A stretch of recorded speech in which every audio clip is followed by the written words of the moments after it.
নমস্কার। আজকে আমাদের সাথে আছেন মিসেস শুভ্রা মজুমদার। ওনার দুটো হাঁটুরই রোবোটিক রিপ্লেসমেন্ট হয়েছিল কিছুদিন আগে, প্রায় 15-16 দিন আগে। আজকে আমরা ওনার ফার্স্ট ফলো ভিজিট করলাম। সেই ফলো ভিজিটে আমরা সমস্ত স্টিচ কাটিং বা সবকিছু করলাম। তো এই অপারেশনের পরে উনি একদম ভালো আছেন, একদম সুস্থ জীবনযাপন করছেন। আজকে আমরা ওনার মুখ থেকে একটু শুনবো যে উনি কেমন ছিলেন আগে এবং অপারেশনের পরে উনি ওনার কতটা উন্নতি হয়েছে এবং উনি কতটা ভালো আছেন আমরা একটু শুনবো। নমস্কার ম্যাডাম, আপনি একটু বলুন যে অপারেশনের আগে আপনার হার্ট নিয়ে কিরকম সমস্যা ছিল এবং তারপরে কতটা কি পরিবর্তন হলো?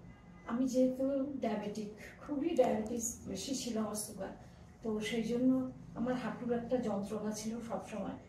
এবং তারপরে আমি ডক্টর এসকে পালকে দেখাবার পরে আস্তে আস্তে অনেকটা ভালো হয়ে যাই আমি। কিন্তু যেটা হচ্ছিল, আমি চাকরি করতাম, আমার যাতায়াতের সময় প্রচণ্ড ব্যথা করতে পারে।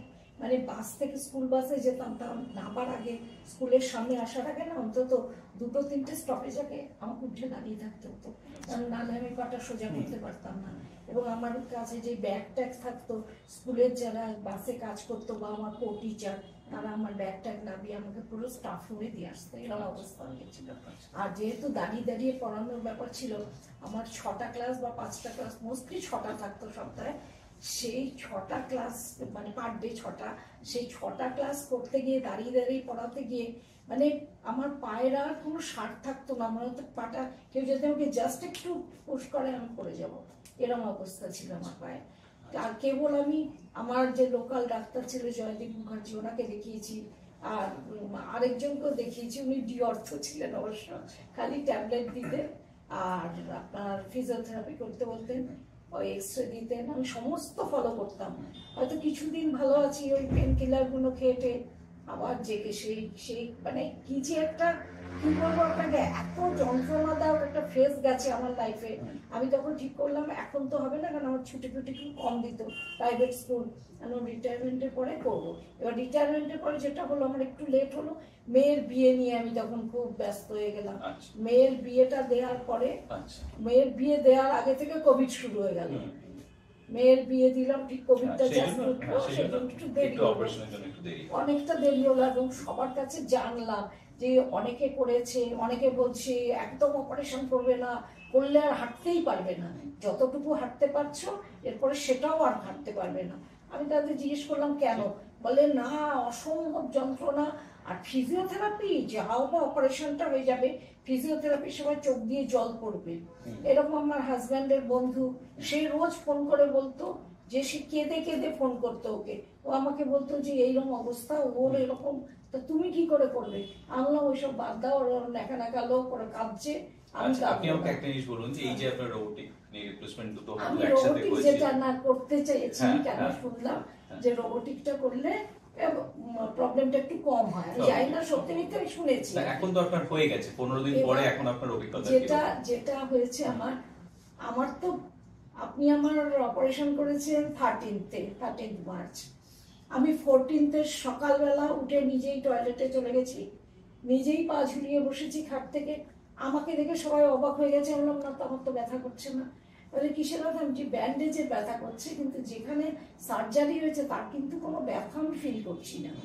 তো এইরকম তো 2-3 দিন থাকলাম, আপনিও দেখলেন হসপিটালে ছিলেন, এবং তারপরে আপনি যখন বাড়ি গেলেন রিলিজ করলেন, তারপরেও ফিজিওথেরাপি সবকিছু আপনি স্মুথলি আমি সমস্ত 18 তারিখ থেকে ফিজিওথেরাপি শুরু করে দিলাম।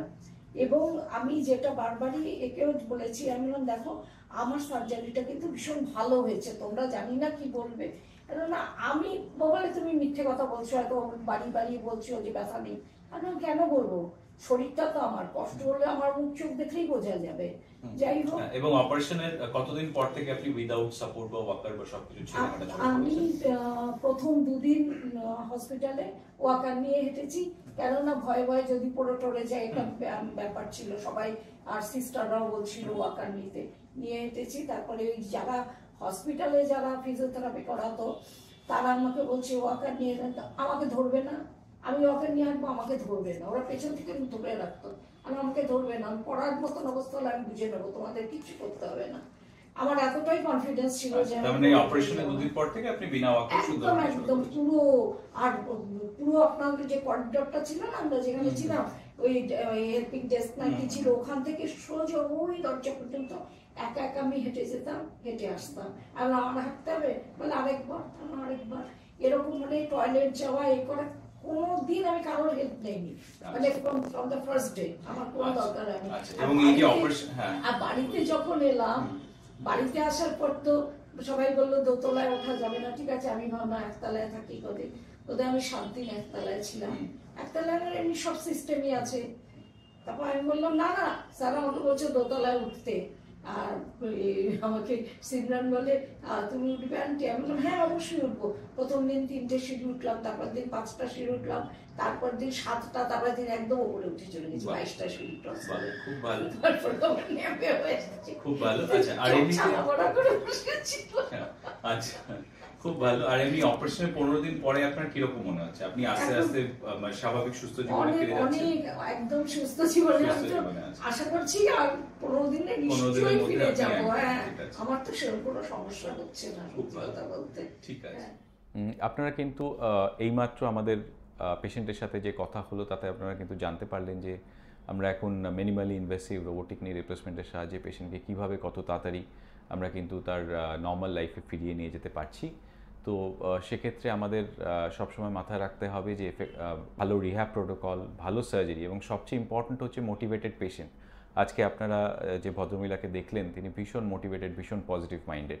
উনি কিন্তু সামান্য ব্যথা বা সামান্য কোনো সমস্যাতেই কিন্তু ওনার কোনো কিছু হয়নি এবং উনি কিন্তু একদম 3-4 দিনের মাথায় সমস্ত সাপোর্ট ছাড়া হাঁটাচলা করেছেন এবং 15 দিনের মাথায় উনি বলছেন যে আমি একদম স্বাভাবিক জীবনযাপনে ফিরে যেতে পেরেছি।